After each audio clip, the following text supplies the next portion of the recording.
본 방송에서 제공하는 투자 정보는 투자 판단에 대한 조언입니다. 방송에서 제공하는 주식의 가치, 가격 상승 및 가격 하락에 대해서는 방송사에서 보장하지 않습니다.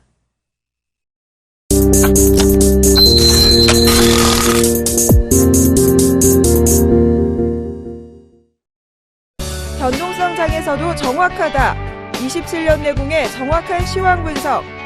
산업별 패러다임과 변곡점 포인트를 족집게처럼 잡아낸다. 양경석 멘토와 함께하는 친절한 기술 분석. 지금 바로 공개됩니다.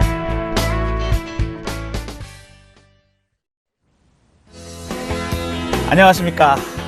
2월 13일 금요일 여러분의 대박 플러스 시즌 2. 정말 대박이 나는 그러한 것들을 알려드리는 친절한 기술 분석의 양경석 멘토입니다. 오늘도 정말 재밌는 시간들이 이렇게 이어질 것 같아요. 특별히 오늘 시청자분들이 기분이 좀 많이 좋으셨을 겁니다. 왜냐하면 주말인데 다음 주를 앞두고 코스피 시장하고 코스닥 시장이 상당히 괜찮은 모습을 보였습니다. 상승을 보여서 이번 주에 비교적 진통 과정이 좀 있었죠. 특별히 주초 같은 경우에는 코스닥이 외국인들의 매물을 집중 포화를 받으면서 급락이 한번 나섰었고요.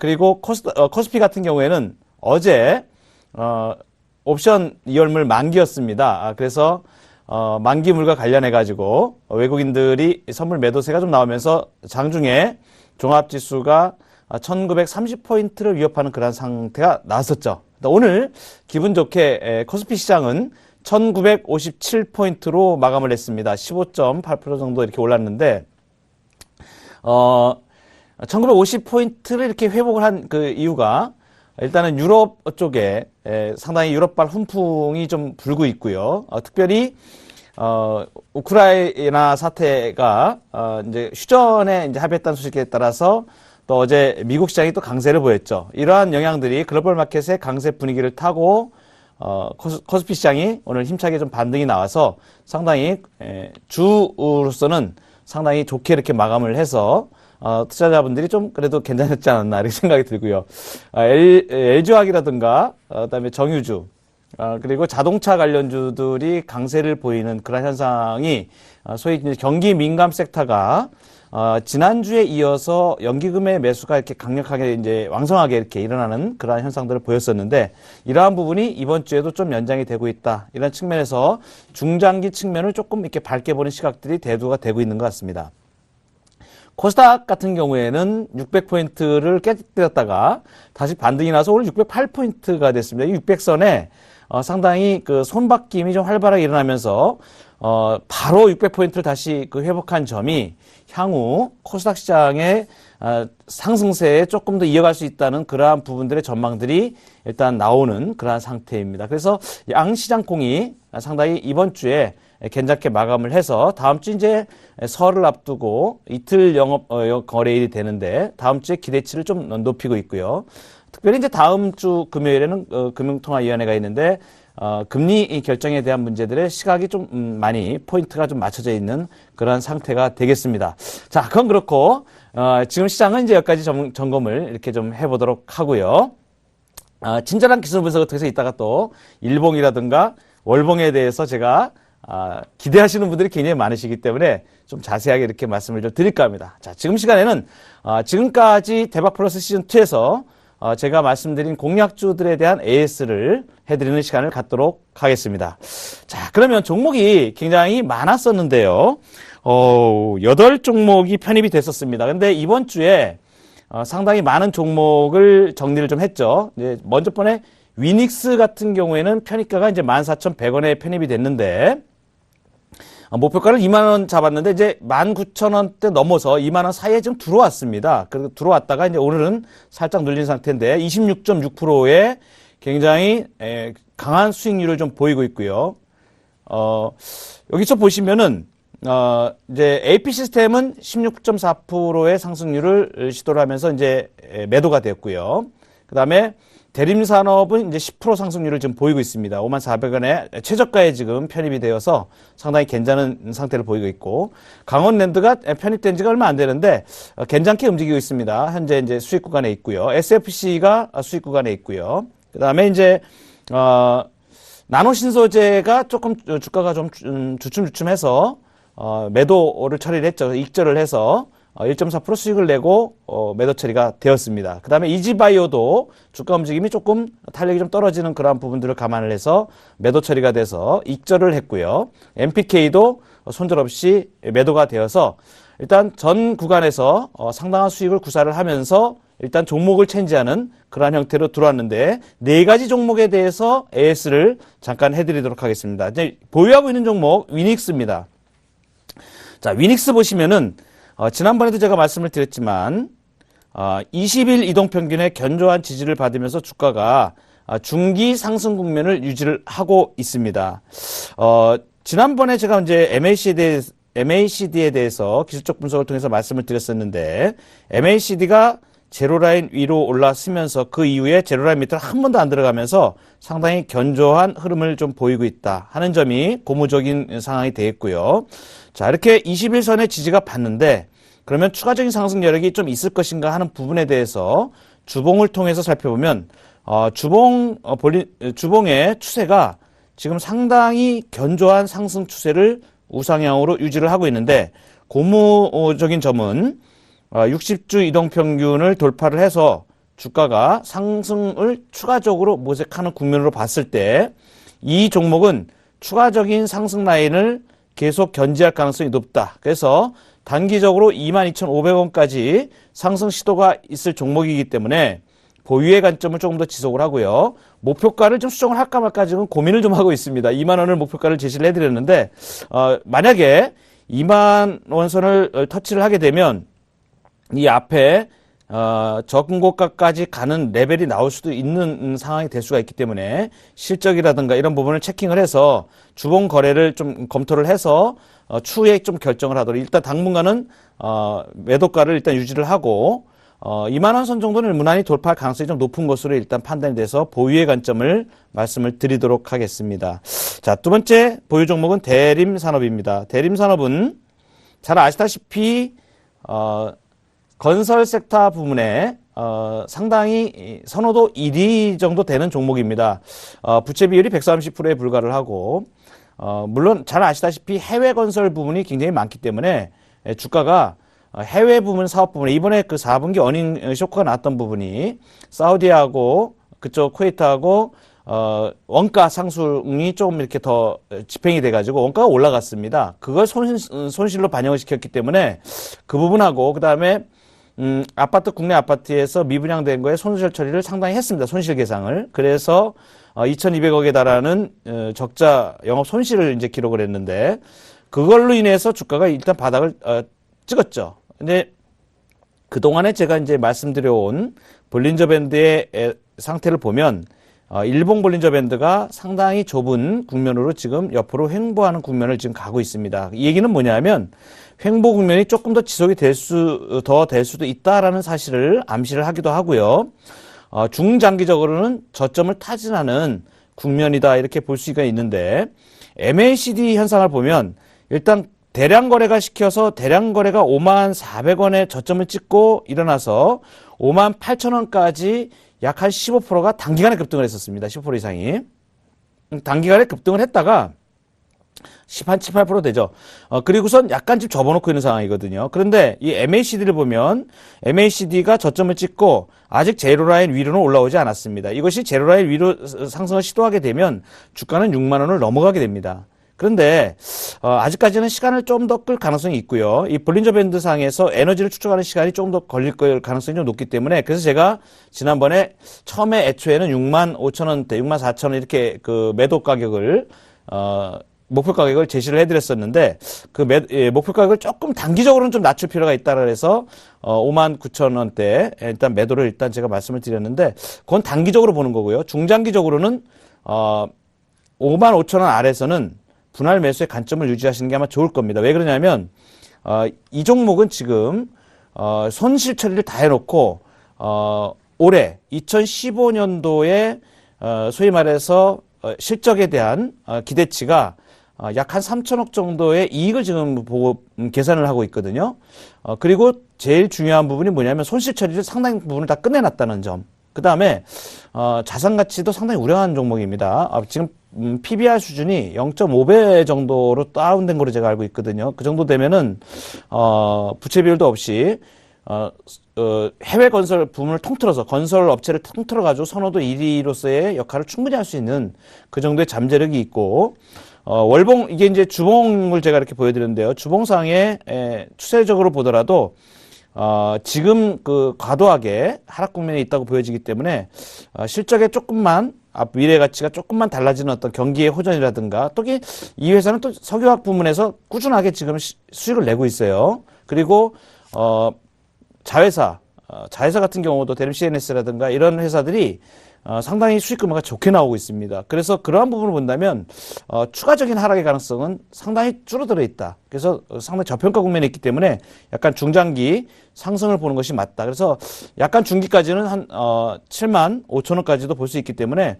주가는 서서히 분할 매수의 관점에서 접근하는 것이 맞다고 판단이 됩니다. 그래서 일단 보유의 관점을 제가 더 지속하는 걸로 이렇게 말씀을 드리고요. 자, 세 번째 종목은 강원랜드입니다. 강원랜드. 강원랜드를 보시면은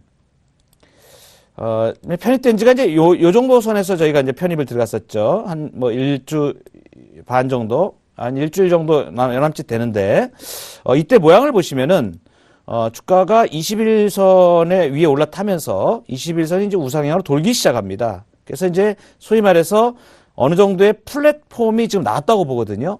이제 아직까지는 약간 떠듬거리는 기간이죠. 주가가 큰 상승을 가지 못하고 21선의 상승이 일어난 이후에 소위 말해서 플랫폼 형태가 나오면서 주가가 손을 바꾸고 있고 거래가 아직 크게 수반은 안 됐습니다. 근데 여기서 이제 거래가 수반이 되기 시작하면 20일 이동평균의 지지를 받으면서 주가가 상승을 모색하는 국면으로 들어가게 됩니다. 보조지표 중에 MACD를 보시면 제가 즐겨 사용하는 지표인데 이 MACD가 소위 말해서 제로라인 위를 상향 돌파를 좀 들어왔습니다. 들어온 상태에서 제로라인에 아래로 안 들어가고 제로라인 위에서 이제 움직이면서 확인을 좀 하고 있는 과정. 그리고 20일선의 지지가 확실한데 일단 20일이 60일 이동평균하고 장기 저항선으로 얘기하는 일봉상에 120일 이동평균 시도를 앞두고 있습니다. 그래서 이 종목은 121선을 돌파를 하게 되는 상황이 되면 주가가 장기 상승 국면으로 갈 가능성이 꽤 높습니다. 그래서 보유의 관점을 말씀을 드리고 참고로 주봉을 한 번 더 말씀을 드리면 주봉도 5주 이동평균이 급하게 이제 상승으로 전환이 되면서 3주 연속 상승에 따른 약간의 휴식 국면을 이번 주에 가졌습니다. 그래서 이 종목은 다음 주하고 다다음 주 2주 동안의 상승 시도가 어떻게 이루어지냐 굉장히 중요합니다. 만약에 2주 동안에 옆으로 횡보를 하거나 상승을 시도를 하게 되면 주가가 굉장히 탄력이 있는 걸로 보고 이 라인을 소위 말해서 주봉상의 추세에 저항선을 완전히 뚫고 새로운 주가의 역사를 좀 써갈 수 있다라는 측면을 봐야 되고요. 2, 3주 동안에 주가가 여기서 횡보를 하게 되면서 잘 못 나가면 그 다음에는 한 단계 다시 힘을 축적하는 하락이 나올 수가 있기 때문에 앞으로 2, 3주 동안의 주가 흐름이 가장 중요하다. 그러나 포인트는 우상향으로 주봉 형태가 만들어져 가고 있는 이 점에 참관을 하셔서 일단 신고가 이 고가는 시도가 좀 들어갈 것으로 일단 보입니다. 제가 36,000원 정도의 그 목표가를 제시를 해드렸는데 그 정도까지는 충분히 기업 내용이라든가 지금 흐름으로 봤을 때 갈 수 있는 상황이 높기 때문에 보유의 관점을 제가 말씀을 드리고요. 마지막으로 SFC에 대해서 말씀을 드리겠습니다. SFC 이제 주가가 저가주인데 기업 내용이 상당히 괜찮다고 제가 말씀을 드렸습니다. 그런데 주가 이제 특징이 아직까지 거래 대금이 이렇게 많이 또 거래량이 많이 형성되는 건 아닙니다. 오늘 거래량이 26,000주니까 거래 대금 6,500만 원이에요. 그러니까 뭐 그렇게 뭐 왕성하거나 그런 건 전혀 아닙니다. 그냥 흐름대로 그냥 가는 종목인데 평이한 종목인데 중요한 것은 뭐냐면 어느 순간에 지금 MACD가 제로라인을 위를 돌파를 해서 이제 놀고 있다. 이 점에 좀 중점을 둬야 될 것 같고요. 중국 쪽에 태양광 사업에 대한 부분이 재료로 작용하거나 하는 그러한 부분들을 면밀히 보고 계시다. 그런 부분이 재료가 좀 될 것 같다고 할 때는 주가가 좀 급하게 움직일 수 있는 그러한 동인을 가지고 있습니다.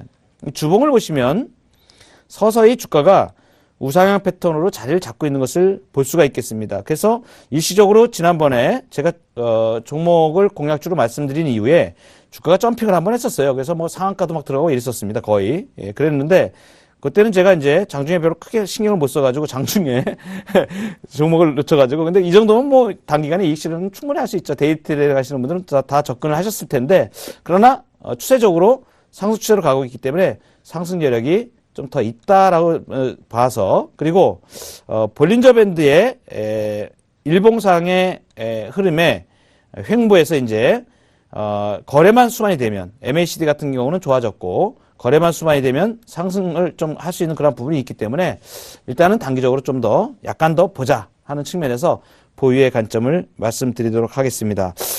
그동안에 제가 우리 친절한 기술 분석에서 이렇게 말씀드린 종목들이 굉장히 좀 단기간에 비교적 단기간에 빠른 수익을 내는 종목들이 굉장히 많습니다. 그래서 다음 주 이제에서 설이 지나면 또 본격화되는 그 수익률 게임이 좀 이루어질 텐데 그때 또 좋은 종목으로 제가 말씀을 드리도록 하고 일단 4종목을 보유 종목으로 가져가도록 하겠습니다. 오늘 AS는 여기까지 해드리도록 하고요. 잠시 후에 본격적으로 친절한 기술 분석 기대하시는 분들이 굉장히 많습니다. 이 시간 아주 그냥 주말에 이 시간은 그냥 본방사수 하시는 분들이 굉장히 많으시더라고요. 자, 오늘도 재밌고 즐거운 시간 드리도록 약속해서 잠시 후에 진행하도록 하겠습니다.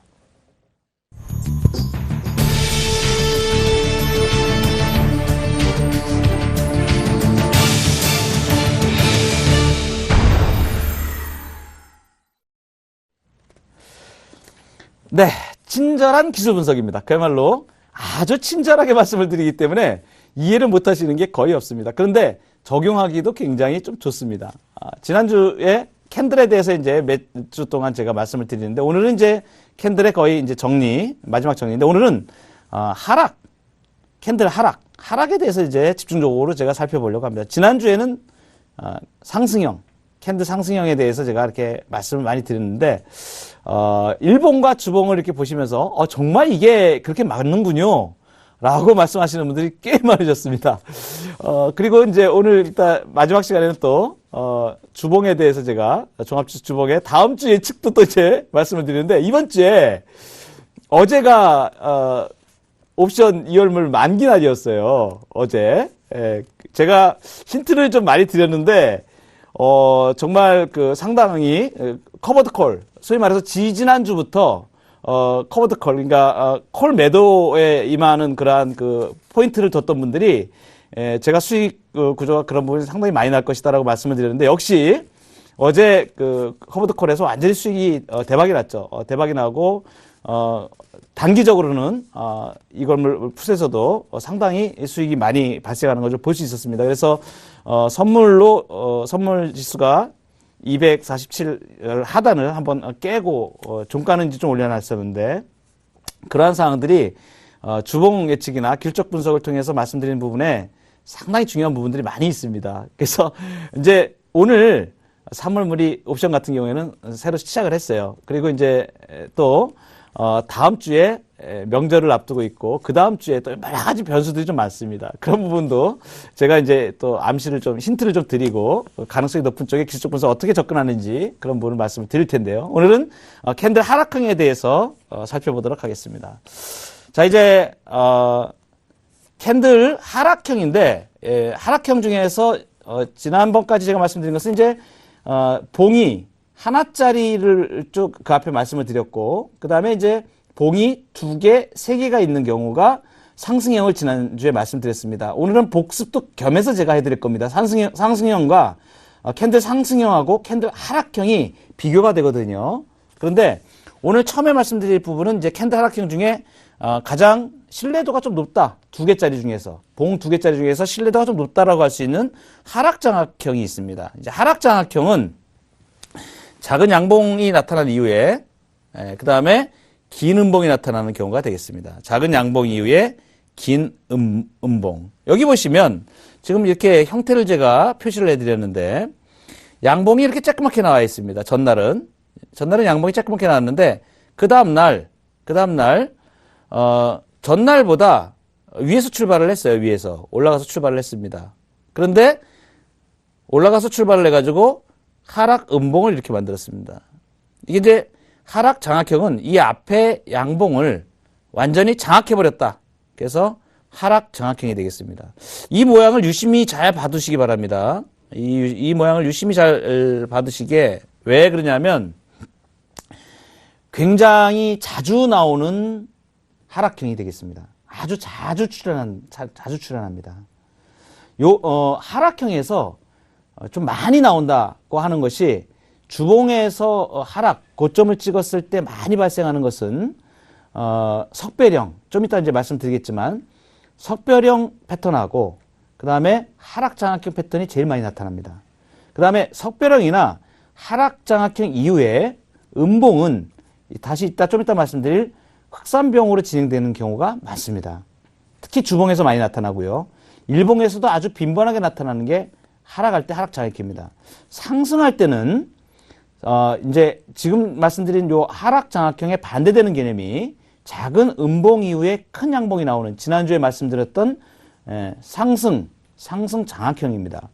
근데 이제 이 하락장악형과 반대로 되는 거죠. 작은 음봉을 잡아내는 양봉인데 상승할 때는 한 번에 상승 장악형이 나타나는 경우가 그렇게 많지는 않습니다. 그리고 상승 장악형이 잘 숨어 있는 경우가 많습니다. 그런데 하락 장악형인 경우에는 하락할 때는 하락 장악형이 아주 선명하게 나타나는 경우가 많고 그 다음에 좀 이따 말씀드릴 석배령이 나타나는 경우가 많습니다. 그래서 특히 하락할 때 이 모양을 잘 보시라고 제가 말씀을 드린 겁니다. 이 모양을 잘 보고 계시면 하락 장악형 이후에 좀 조심해라, 상당히 조심해야 된다는 사인으로 볼 수가 있고요. 이 하락 장악형의 특징은 이 앞에 음봉을 전일 몸통을 완전히 덮어쓰는 음봉이 출현해야 되는 것으로 그래야 이제 조건이 결정이 되고요. 그 다음에 역시 마찬가지로 이것이 이제 이렇게 주가가 상승했던 국면 이렇게 주가가 이렇게 쭉 올라왔던 국면에서 여기에서 발생을 하게 되는 거거든요. 이렇게 하락 장악형이 발생을 하고 난 다음에 주가가 변곡점을 형성하는 경우가 많다 하는 부분을 참조하셔야 될 것 같습니다. 그 다음에 상승 추세의 이제 마지막에 나타나는 아주 강력한 신뢰도가 굉장히 높습니다. 신뢰도가 굉장히 높은 강력한 하락 반전이다. 강력한 하락 반전. 신뢰도가 높다는 겁니다. 신뢰도가 높다. 신뢰도가 굉장히 높은 하락 장악형, 캔들 하락형의 일부다. 그 다음에 뭐 당연한 사실이지만 이 봉의 사이즈, 봉의 크기, 그 다음에 꼬리가 어떻게 달리느냐 하는 부분을 지난번에 제가 말씀드렸었는데 당연히 음봉의 길이가 길수록 그 신뢰도는 더 높아진다고 볼 수 있고요. 그 다음에 또 한 가지는 뭐냐면 거래량이 거기서 수반이 된다. 자, 이 거래량에 대해서 한 번 더 말씀을 제가 드릴게요. 상승형, 상승형에서도 마찬가지고 하락형에서도 마찬가지인데 변곡점이 나타나는 경우가 있습니다. 이렇게 변곡점이 나타나는 경우. 네. 변곡점이 나타나는 경우, 올라가다가 변곡점 나오고 하락하는 경우, 그 다음에 하락하다가 변곡점 나오고 상승하는 경우, 이렇게 두 가지가 나올 수 있는데요. 이런 상태에서 하락 장악형이 나올 때의 거래량은 많을수록 신뢰도가 높은 겁니다. 많을수록. 그 다음에 하락 국면에서 상승으로 갈 때도 마찬가지입니다. 상승 장악형, 얘하고 반대되는 상승 장악형이 나왔을 때 이것도 거래량이 수반됐을 때 신뢰도가 높아집니다. 그래서 거래량은 변곡점에서의 큰 거래량은 그쪽 방향을 의미합니다. 다시 한번 말씀드리겠습니다. 중요한 거기 때문에 이 거래량이 변곡점에서 나타나는데 변곡점에서의 거래량을 볼 때 거래량이 강하게 변곡점 부분에서 강하게 나타나는 쪽은 그쪽 방향으로 거래가 나타나는 거다. 이렇게 정리를 하시면 되겠습니다. 이 거래량은. 그 다음에 일반적으로 상승 패턴을 그리면서 주가가 움직일 때 이러한 점에서 다시 추가 상승할 때는 첫 번째 상승일 때는 거래가 왕성하게 나타나는 경우가 많고요. 두 번째 갈 때는 여기서의 거래량보다 적을 경우가 많습니다. 그 다음 세 번째 상승할 때도 상승 추세를 계속합니다. 이 얘기는 뭐냐면 물량을 털어내서 가벼워졌다는 겁니다. 가벼워져가지고 계속 올라가면서 거래를 이 앞에보다 덜 하면서도 올라간다는 얘기예요. 그리고 이게 거래가 덜 되다가 거래가 많이 된다. 많이 되면서 주가가 꺾인다. 그러면 그게 하락 변곡점으로 들어가는 초입이다. 이렇게 보시면 거래량에 대해서 완벽하게 정리가 되실 겁니다. 자, 이제 캔들 하락형의 하락장악형, 신뢰도가 굉장히 높은 것에 대해서 살펴봤는데요. 그 다음에 두 번째 하락, 약간 신뢰도가 한 중간 정도 되는 걸 한번 보도록 할까요? 이제 넘어가 보도록 하겠습니다. 자, 흑운형입니다. 흑운형. 자, 이게 흑운형인데 지난번에 캔들 상승형에 대해서 말씀드릴 때 제가 반대되는 게 하나 있어요. 두 번째 말씀드렸던 게 관통형입니다. 얘가 관통형에 반대되는 거예요. 관통형의 반대. 예. 관통형은 캔들 상승형이고 흑운형은 반대라고 생각하시면 됩니다. 관통형에. 지난번에 제가 관통형 말씀드릴 때 음봉 나온 이후에 양봉이 앞에 음봉의 50% 이상 이렇게 말씀드렸습니다. 반대입니다. 흑운형은 자, 양봉 이후에 반 이상을 덮는 50% 밑으로 그 양봉의 50% 아래를 쳐지는 음봉이 나왔을 경우에 흑운형으로 봅니다. 자, 여기 점점점점 이렇게 제가 표시를 해놨어요. 근데 잘 안 보이실 겁니다. 이게 가까이서 보여 보이는데, 자, 양봉이 있고 이 양봉의 중간 라인을 하회하는 종가가 형성이 됐죠.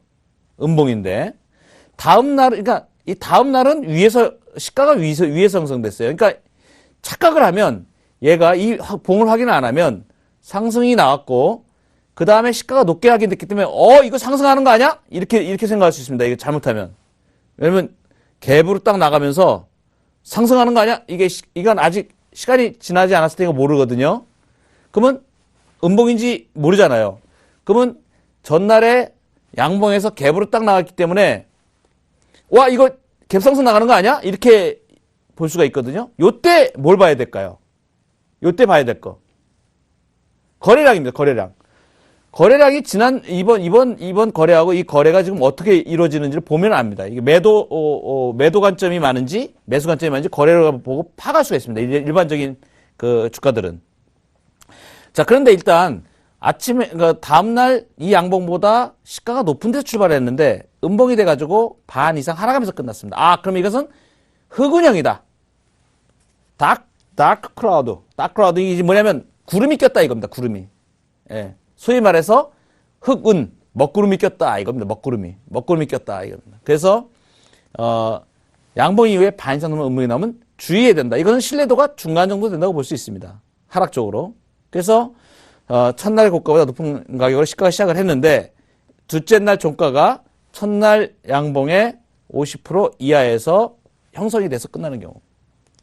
자, 그 다음에 이 음봉이 어디 가서 끝나느냐에 따라서 현재 50% 이하로 끝났는데 얘가 만약에 여기까지 내려와서 끝나면 전날 양봉을 잡아버리는 이런 식으로 끝나면 거의 하락 삿바형에 가까워지고요. 하락 삿바 쪽에서 하락 장악형 쪽에 가까워지죠, 이제. 그래서 얘가 이제 여기까지 딱 나와버리면 이제 하락 장악형이 돼버리는 겁니다. 그죠? 그래서 이 전날 시가에 근접할수록 하락 전환 가능성이 또 높아진다. 하락 압력이 더 많이 작용한다. 이렇게 볼 수 있기 때문에 그런 겁니다. 힘이라 그랬죠, 힘. 제가 이 봉의 사이즈, 그 다음에 꼬리의 관계. 꼬리는 힘겨루기의 표현. 그 다음에 봉의 크기, 봉의 사이즈는 힘의 정도, 강도를 나타낸다. 이렇게 말씀을 드렸죠. 자, 그래서 이제 이러한 흑운형이 나타나는 경우는 지난주에 제가 그 관통형에 대해서 말씀드릴 때 관통형이 나타나는 것은 침체권에서 이제 한번 사볼 만한 때가 되지 않았겠어? 그래서 분할 매수의 관점이 시작이 될 때 관통형이 많이 나타난다고 말씀을 드렸는데 요거는 반대로 흑운형은 과열권에서 이제 좀 이익을 좀 실현해야 되겠다. 너무 많이 오른 것 같아. 그래가지고 고가 신규 매도 세력이 형성되는 이제 매도가 시작이 되는 단계에서 주로 많이 나타난다. 이렇게 볼 수가 있습니다. 경계 심리가 작용을 한다는 얘기죠. 과열권으로 들어왔을 때. 그것이 이제 흑운형이 되겠습니다. 그 다음에 이제 세 번째로 요거보다 약간 강도가 점점 낮아지는 거죠. 이제 강도가 좀 낮은 다음 거를 한번 보도록 할게요. 다음 거는 캔들 하락형 중에서 세 번째 봉 두 개짜리 중에서 하락 인터형이 되겠습니다. 이것도 들어본 건데 생각나시는 분 계실 거예요. 들어본 건데. 예. 지난주에 말씀드렸던 지난주에 상승 잉태형 말씀드렸죠. 상승을 잉태한다. 이건 하락을 잉태한다는 겁니다. 이거 반대의 개념이에요. 상승 잉태형하고 반대의 개념. 지난주에 말씀드렸던 거는 이제 음봉이 컸는데 그 다음에 짧은 양봉이 나온 게 상승 잉태형이었죠.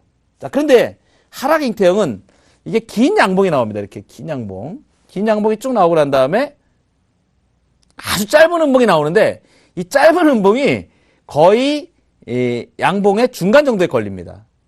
그래서 이제 이런 경우는 하락을 잉태하는데 신뢰도가 좀 약간 다소 좀 약하다 이렇게 볼 수 있는데 지난번에 제가 상승 잉태형 말씀드릴 때 그 다음 봉의 형태를 어떻게 전개되는지에 따라서 결정되는 경우가 많다고 이렇게 말씀드렸죠. 그게 뭐냐면 이 신뢰도가 아직 약하다는 겁니다. 그래서 그 다음 봉이 결정타를 날리게 되는 경우가 많기 때문에 그걸 잘 봐야 된다고 제가 말씀드렸습니다. 그래서 양봉으로 나오는지 음봉으로 나오는지 그걸 잘 봐야 된다. 그래서 절대적인 신뢰도가 신뢰도 면에서는 좀 떨어진다 이렇게 제가 말씀을 드렸고 신뢰도가 약한 하락 반전형인데 매수세 이게 어떤 의미냐면 매수가 이렇게 강하게 딱 들어왔어요. 근데 너무 셌어. 생각해보니까 너무 셌어. 그동안 많이 올라왔던가 이게 올라오는 과정에서 이런 게 나타났단 말이야. 그동안 너무 셌어. 이제 좀 팔아야 되겠어서 반발하는. 너무 크게 나왔잖아, 이게 봉이 올라오다가. 그래서 반발하면서 그 다음날 그냥 시가부터 아침부터 전날 시가보다 낮은 가격에 매도세를 내버리는 겁니다. 그래서 이 매도세가 유입되는데 이 몸통과 꼬리가 작을수록 반전, 요 다음날 나타나는 몸통과 꼬리가 작을수록 반전 가능성이 크다 하는 사실. 요거는 상승 잉태형과 똑같습니다. 상승 잉태형도 쭉 하락하다가, 주가가 하락하다가 요거에 반대되는 형태, 음봉이 나오고 그 다음에 양봉 이렇게 딱 나오는 경우, 이게 반전의 가능성이 좀 있다. 근데 이 꼬리가 작고 몸통도 작고 할수록 더 신뢰도가 높다. 그리고 중요한 것은 그 다음에 봉들이 결정력이 커진다라는 부분을 제가 말씀을 드렸습니다. 자, 이제 세 가지 하락장악형, 그 다음에 흑운형, 하락 잉태형에 대해서 세 가지 말씀을 드렸고요. 이제 중요한 거 많이 나오는 겁니다. 시험 문제에 자주 나온다. 시험 문제 자주 나오는 건 중요하다는 겁니다. 상승형 중에서 샛별형에 대해서 말씀을 드렸었는데 지난주에 3개짜리 봉이 이제 3개로 이루어지는 겁니다.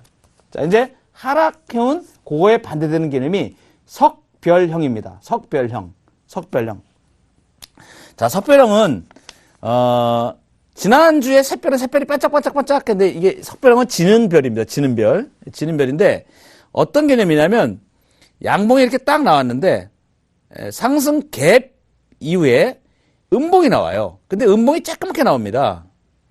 쬐끄맣게 나왔는데 자, 이것이 상승일지 하락일지 잘 모르잖아요. 모르는데 어쨌든 간에 이 두 번째 나오는 거는 색깔하고 무관합니다. 양봉이 나오든 음봉이 나오든 모르겠는데 하여튼 간에 이 작은 상승 갭이 나와가지고 작은 게 나왔다는 거예요. 작은 게 나왔는데 굉장히 조심해야 됩니다. 이 작은 거 나올 때. 이게 뭐에 가깝냐면 소위 말해서 비석, 뭐 도지라든가 열십자라든가 우리가 도지를 지난번에 말씀드렸는데 도지라든가 비석이라든가 이런 게 상당히 중요하거든요. 비석이라든가 꼬리가 시가와 종가가 거의 비슷하고 꼬리가 달린다는 얘기는 뭐냐면 힘겨루기를 엄청 한다는 얘기입니다. 힘겨루기를. 근데 이거는 뭐냐면 힘겨루기는 많이 안 했어요. 많이 안 하는데 뭐지? 이렇게 되는 거예요. 퀘스천 마크. 뭐지? 딱 이렇게 된 겁니다. 근데 이게 주가가 이렇게 올라오다가 요런 형태가 나타나요. 뭐지? 하는데 그 다음날 이렇게 확인되는 경우가 많습니다. 이게 이제 석별형인데 지난번에 샛별형을 제가 말씀드릴 때 반대 개념이라 그랬죠. 여기 음봉, 그 다음에 하락 갭이 나와서 작은 봉을 하나 만들고 그 다음에 완전히 그걸 갖다 50% 앞에 거에 50%를 치고 나가는 양봉이 나올 경우 샛별형이라고 말씀드렸는데 이건 반대입니다. 그래서 양봉 이후에 갭상승을 출발한 두 번째 캔들이 상승 갭으로 출발하고요. 그 다음에 색깔은 무관합니다. 쬐끄맣게 나온다. 쬐끄맣게. 반짝하는 거야. 반짝. 별이 반짝하는데 이게 뜨는 별이 아니라 지는 별이라는 얘기입니다. 뜨는 별이 아니고 지는 별이다. 그래서 다음날 나오는 음봉이 이 전전일의 상승 몸통의 반 이상, 50% 이하로 하락하는 경우는, 이랬을 때 강력한 하락 전환 신호다. 강력한, 많이 나오는 거라고 말씀드렸습니다. 아까 먼저 하락 장악형하고 석별형 같은 경우는 굉장히 많이 나옵니다. 주가가 고점을 찍을 때 상당히 많이 출현하는 그러한 캔들 하락형이 되겠습니다. 자, 지난번에 말씀드렸는데요. 상승 샛별형에서 밑에 거 별을 딱 빼고 나면 뭐가 된다 그랬습니까? 관통형이 된다 그랬죠. 이건 반대입니다. 여기 양봉이 나오고 음봉이 나왔는데 요걸 딱 없애버려요. 요걸 딱 없애면 요거 두 개만 딱 보면 요거 딱 없애버리면 요거 뭐가 되는 거예요? 좀 전에 말씀드린 흑운형이 되는 겁니다. 흑운형.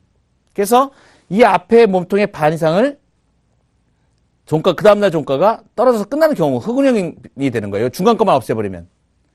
자, 상승 샛별형은, 상승 3개짜리 샛별형은, 샛별은 밑에 걸 없애면 관통형으로 되는 거고요. 석별형은 위에 거 이거 딱 생략하면 흑운형이 되는 겁니다. 그래서 흑운형 하나만 알고 있으면 그 중간에 이렇게 살짝 별이 하나 생긴다. 이것만 생각하면 됩니다. 그래서 샛별이냐, 석별이냐. 그거 따져가지고 자주 출현하는 거기 때문에, 암시를 딱 하고 계시면 돼요. 좀 이따 제가 이제 또 이렇게 보여드릴 겁니다. 그 다음에, 자, 이제 3개짜리 중에서, 다음으로 넘어가 보면요. 3개가 연속해서 하락하는 경우. 그러니까 봉 3개가 하락으로 줄줄줄 이렇게 되는 거죠. 지난번에, 자주 출현하는 거. 바닥 국면에서 나오면 거의 중기 상승 국면의 신호로 보는 게 적삼병이라고 제가 말씀드렸습니다. 이 주식을 하시다 보면, 특히 기술적 분석을 하시다 보면, 셋을 많이 따집니다. 1, 2, 3. 해가지고, 하나, 둘, 셋. 이걸 많이 따져요. 그렇죠. 갭도, 땅, 돌파갭, 땅, 급진갭, 땅, 소모갭. 마지막에 이제 이런 경우가 많았었는데, 예전에 그 주가가 좀 불규칙 바운드로 소위 이제 좀 불안정한 시장일 때, 지금 그래도 많이 안정된 시장인데, 우리 한국 시장이 한 그 80년대, 90년대 때는 굉장히 그 불안정한 시장이었습니다. 그래서 증권주가 한 달 내내 올라가는 경우가 있었어요. 증권주가. 한 달 내내 그냥 올라갑니다. 한 달 내내 올라가요. 건설주 같은 경우에 한 달 동안 거의 상한가로만 올라가는 그런 때도 있습니다. 나중에 그 주가 역사를 한번 보십시오. 그러면 주가가 이렇게 막 올라가죠. 그러면 그 주식을 사놓고 있는 사람들이, 그거를 팔고 싶어서 몸이 근질근질합니다. 주식 해보신 분들 아실 거예요. 그죠? 잘 샀는데, 주가가 올라가는데 많이 올라간단 말이야. 이 되게 많이 올라가거든? 그냥 올라가니까 팔아야 되겠는데, 어디다 팔아야 되는지 모르는 거야. 그래서 가만히 가지고 있습니다. 이제 참고 있는 거야. 올라오면, 이거 때릴까 말까, 팔아야 되나 말아야 되나, 이익 실현할까 말까 하다가 더 갈 것 같아. 분위기가 막 과열 분위기가 막 좋습니다. 예. 그래서 막 좋은 얘기 막 나오고 막 이래요. 그러면, 그럼 좀 더 가지고 있어. 좀 더 가지고 있어. 이러다가 나중에, 그럼 이제 어떻게 되냐면, 좀 더 올라가다 보면, 이제 그냥 놔둬도 올라가. 이렇게 됩니다. 사람들의 심리가. 그래가지고, 안 팔아요. 근데, 어느 순간에, 막, 빵 하면서, 공을 냅니다. 이게 삼공이라고 얘기하는데, 삼공 우리가. 소위 말해서 갭. 빵 하면서 갭을 넣을 때. 그때는 무진장 조심해야 됩니다. 그게 뭐냐면, 제가 지난번에 적산병 말씀드린 거 있죠? 적산병. 이게 이제 주가가 쫙 올라가다가 봉이 이렇게 크게 나오는 겁니다. 빵! 이렇게 이제 갭이 나요, 갭. 예, 이렇게 갭이 납니다. 이 갭이 나면 어떻게 되는 겁니까? 갭이 나면 올라가다가 갭이 나왔다. 소위 올라가는 상태에서 이게 갭은 그 봉의 일부라고 제가 말씀드렸죠. 봉의 일부라고 본다고. 근데 이제 적산병이 나온 겁니다. 소위 말해서. 그러면 주가가 막 한참 상승하다가 빵 한 거예요. 그건 뭐다? 예, 고가권에서 나타나면 반전의 신호로 본다고 말씀드렸죠. 힘을 완전히 소진하는 상태가 되는 겁니다. 그러니까 잘 봐야 되는 거예요. 반대로 이제 지금 말씀드리는 흑산병. 이 흑산병은 3개의 연속된 음봉인데 이렇게 떨어질 수도 있습니다. 주가가 삐삐삐 하다가 뻥 이렇게 떨어질 수가 있어요. 이렇게 이제 뭐 이상한 얘기가 나와가지고 첫날 하한가 들어간 종목, 하한가, 연속 하한가 이런 게 많죠. 개별 종목에서 많습니다. 이런 게. 왜냐하면 뭐 실적이 이제 적자가 날 것이다 그러면 이 정보를 딱 아는 사람들이 그냥 갖다가 휘둘러 버리고선 그걸 이용해 가지고 또 고매도 때리는 세력도 있고 뭐 별 사람들이 다 있습니다. 그러니까 빵 이렇게 됩니다. 이게. 주가가 이렇게 비실비실하다가 빵 이렇게 나오면 고가권에서 나타나면 이건 뭐예요? 무조건 중장기적 하락 신호로 보는 겁니다. 근데 반대로 얘가 이제 종가가 이제 연속적으로 하락하면서 갭을 동반하는 경우에도 해당된다고 제가 말씀드렸고요. 이게 중장기 이 추세, 상승 추세 후에 중장기 상승 추세가 쫙 상승이 빠졌습니다. 여기 중장기 상승 추세 이제 쫙 상승해 왔어요. 그래서 고가권에서 흑산병이 딱 이렇게 나와.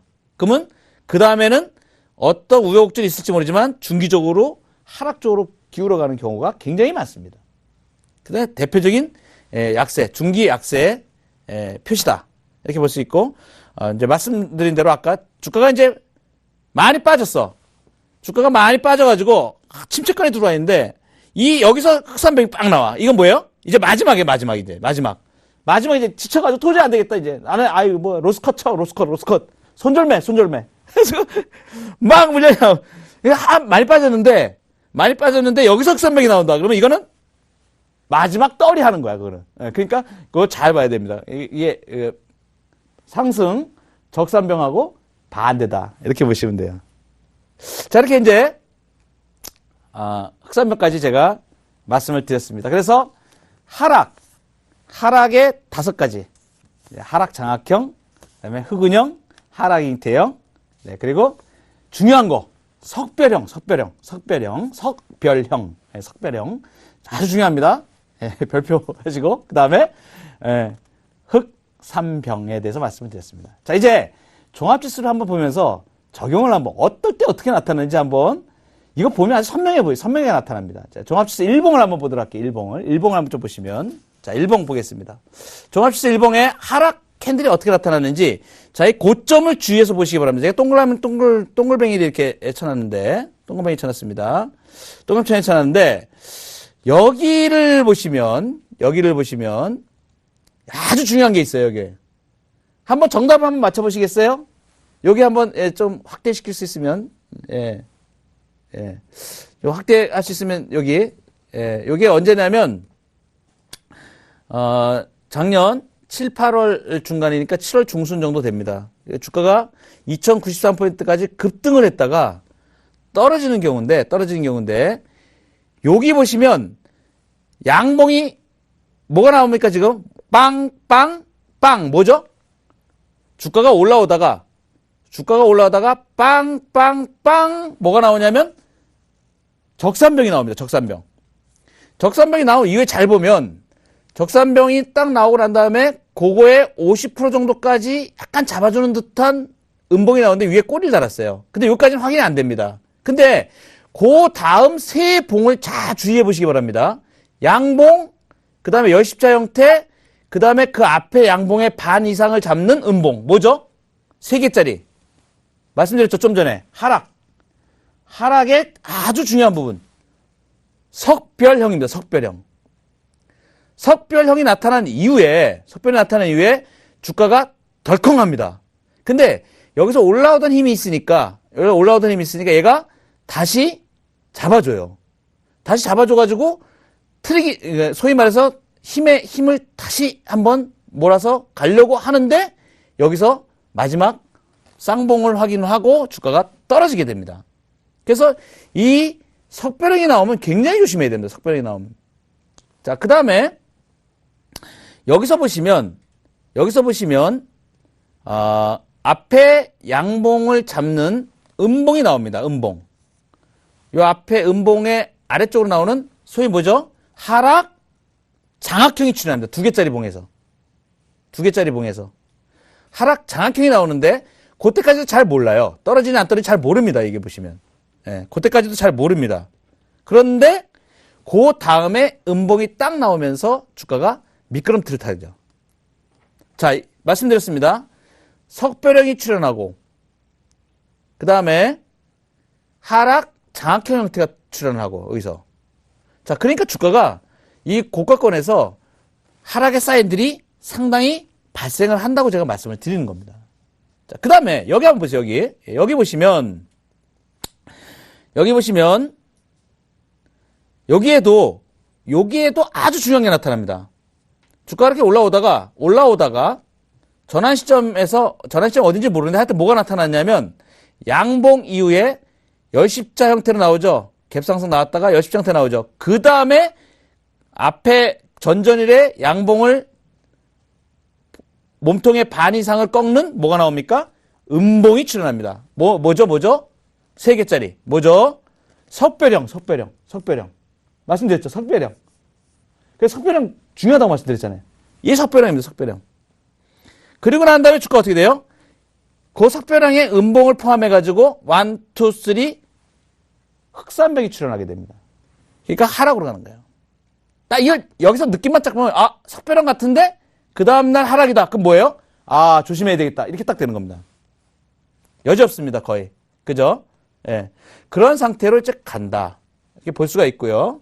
자, 상승은 지난번에 이렇게 말씀드렸습니다. 제가 상승 타이밍에.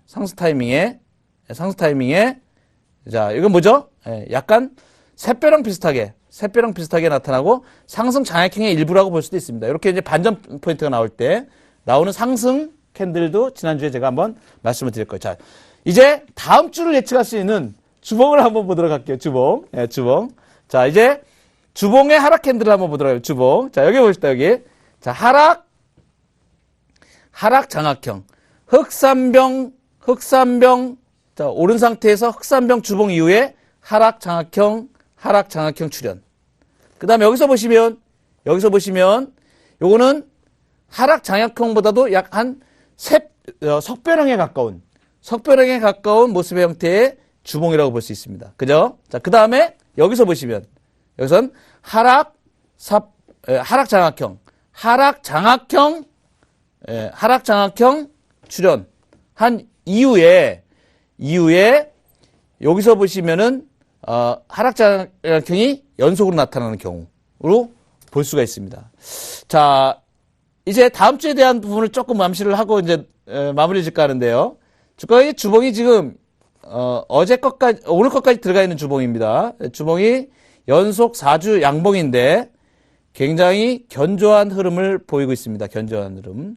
5주 이동 평균에서 견조한 흐름을 보이고 있다. 그래서 주가가 다음 주에서 그 다음 주까지 자, 이렇게 V자 형태의 상승을 그릴 가능성이 높기 때문에 주가가 1970, 80을 향해서 약간 상승을 시도하는 쪽이 조금 우세하지 않을까 이렇게 예측을 한번 해봅니다. 물론 상승의 연장성에 있는 주봉의 사이즈가 굉장히 적습니다. 이번 주는 열십자에서 약간 양봉이 나온 그런 형태였는데 다음 주에 양봉이 5주째 추가가 되는지는 조금 봐야 될 것 같고요. 여러 가지 시장의 수급을 봤을 때 상승 여력이 조금 있는 거 아닌가 이렇게 판단을 해봅니다. 기술적 분석을 통해서 좋은 성과를 다음 주에도 꼭 가져가시길 바라고요. 특별히 시장이 특별한 모멘텀이 없는 경우에는 혼조세에서는 등락을 거듭하는 경우가 많습니다. 그래서 약간 유연한 태도로 시장을 대하는 것이 가장 유리하지 않을까 이렇게 판단해 봅니다. 다음 주에도 친절한 기술 보고 힘입어서 성공 투자하시기를 바라겠습니다. 오늘 여기까지 하겠습니다. 감사합니다.